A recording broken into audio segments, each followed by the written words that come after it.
ما أنت عندي تيجي أنا كنت سؤال شكل كمان جواب لكن وحير بهرد والجبلات أنا أورج لين هذا وقت مسرف عنه in ay isla fahmaan xeerarka iyo nidaamyada lagu dhaqaayo doorashooyinka dadban ee 2016 oo ay soo saareen madasha hogaaminta qaranka iyo xeerarka iyo habraacyada ay u dejisay fiid doorashooyinka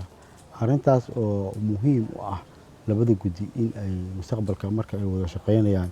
in ay isku si u fahamsan yihiin nidaamka doorashooyinka dadban ee lagu dhaqaayo lagu hirgelinayo doorashooyinka dalka 2016 go'aan looga gaaro magaalada la yiraahdo Garowe si kala go'aan looga gaaro من سوى شغين جديدة أما الجلاياش اللي سألا إنكم أنا كنا قاعد نسينا mas-uuliyadda nala saaray iyo hawsha naloo dhibay waa hawl aad culus sida aad adiguba sheegtay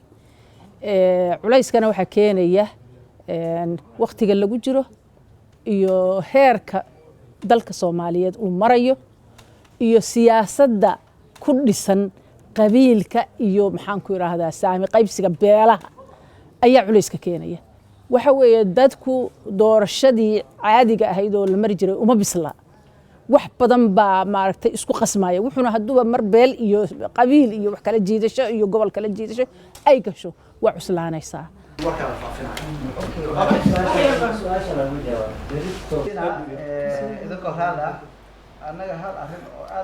wanaagii aad noo soo dhaweyseen iyo tababarkii aan qaadanay 2 maalmood waan ku faraxsanahay dadaal ayaan doono kama yeelayno oo waxaan raacaynaa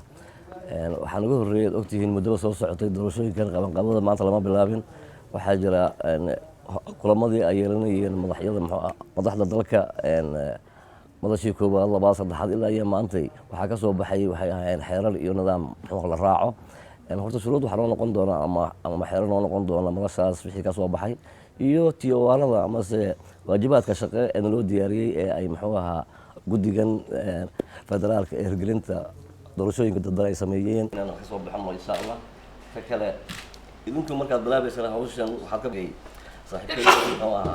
aan helno taageero aan helno waxaan arkay dad waay arag shaqo aqoon wax u dhiman aan lahayn oo da'na dadkan ugu yar 40 sano jira kan kale 50 60 sano jira dad oo saas lagu soo xulay waay dadka aniga meesha aan ka bartay waa dad Allah subhanahu wa ta'ala ilaahay ka cabsanayo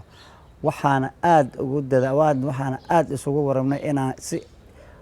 ilaahay nala og yahay oo mataqaana diintana faras inaan ku xalino ma u maleynay in dadka meesha la keeni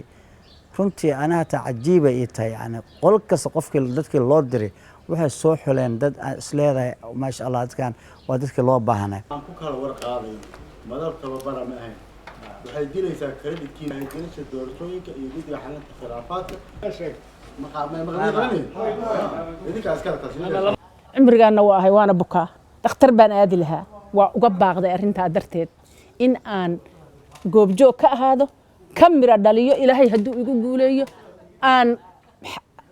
ummadda Soomaaliyeed masiirkeeda maanta u dambeeya 2016